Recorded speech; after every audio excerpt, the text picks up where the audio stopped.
What's up, everyone? Marvel came back swinging in 2021 with Phase 4. We got a bunch of shows, we got a bunch of movies. I think it's a good time to rank them since it's going to be a while since the next movie or show comes out. I think Moon Knight comes out the end of March, so we've got a while. I did a video ranking all 23 movies up to 2020 back in 2020, and I'd like to update that list with the most recent additions in terms of movies, starting with Black Widow. Going into Black Widow, I didn't have super high expectations because it had been delayed so much, and this is a movie they kind of did way later than they should have anyway. Walking out of the movie, I was actually pleasantly surprised. I enjoyed it a lot more than I thought I would. The action was pretty cool, even though they didn't really do anything new or different. I love the additions of Rachel Weisz, David Harbour, and especially Florence Pugh, who I think stole the show. I'm really excited to see more of Yelena in the MCU, which we have seen so far, but I'm sure there's a lot more coming. The story isn't anything that spectacular, but again, it was entertaining. I will say this had the most impactful opening credits I've seen in the MCU so far.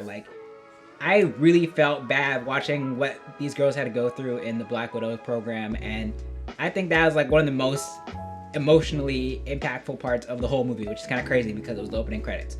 That all being said, I think Black Widow is floating somewhere in B tier, because again, it's not super great, but it also wasn't terrible. So honestly, I don't think when I made this originally, I actually had them listed within the tiers. I think I just dropped them in there generally. So I'll move it to the end for now, just because I don't think it's better than any. Well, actually, I might move Hulk back a little bit. Next up, Shang-Chi and the Legend of the Ten Rings.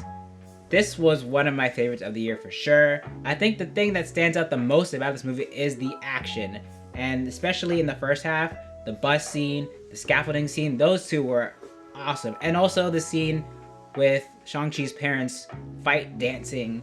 All of these little details I thought were really well done, but also in general, it was just a really fun movie. Great performances from Simu Liu and Awkwafina, Tony Leung.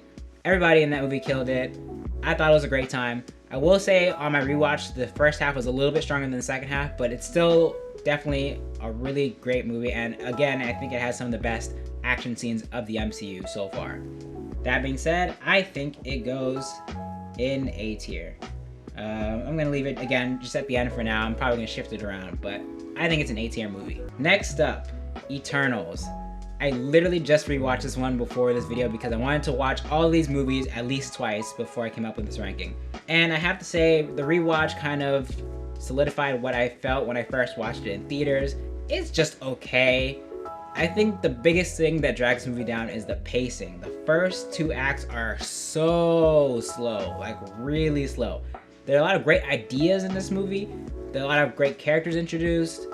A lot of interesting themes that they really could have explored, but it just drags so much through a lot of the movie and really doesn't start picking up till the end when they're trying to stop the emergence. And if you haven't seen the movie yet, I'm not going to spoil what that is, but that whole thing and the conflict between some of them, that was probably the most interesting part of the movie, but everything else was just kind of blah.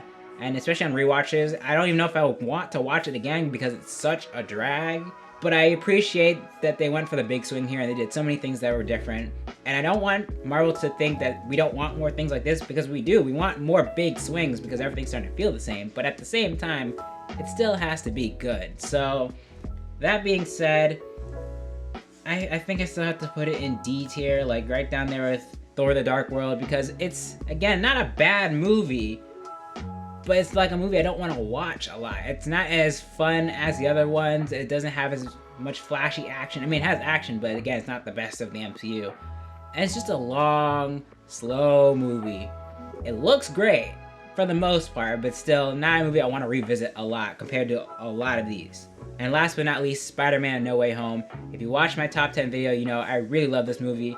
As a Spider-Man fan, this was one of the best theater experiences I've had in a long time. Seeing all of these characters from all parts of Spider-Man coming together was a dream come true. The action was great, the themes were great, the performances were amazing, especially Willem Dafoe as Green Goblin. I mean, this movie, absolutely great. And it did hold up on second watch, so I think this deserves to go in S tier. This was an amazing movie for sure. And I think I'll move it up a little bit so it's not right behind Iron Man, but wow, they really nailed it, and they finally got Tom Holland's Spider-Man right. I mean, they were kind of on that path earlier, but I feel like this is the movie where he truly became the Spider-Man we all know and love. So there you go, that's my ranking of the first 4 movies in Phase 4 of the Marvel Cinematic Universe. If you want to hear the explanation of why I have these other movies, the other 23, where I have them, you can watch that video. I'm going to leave that in the end card. Thank you so much for watching. I will see you in the next one.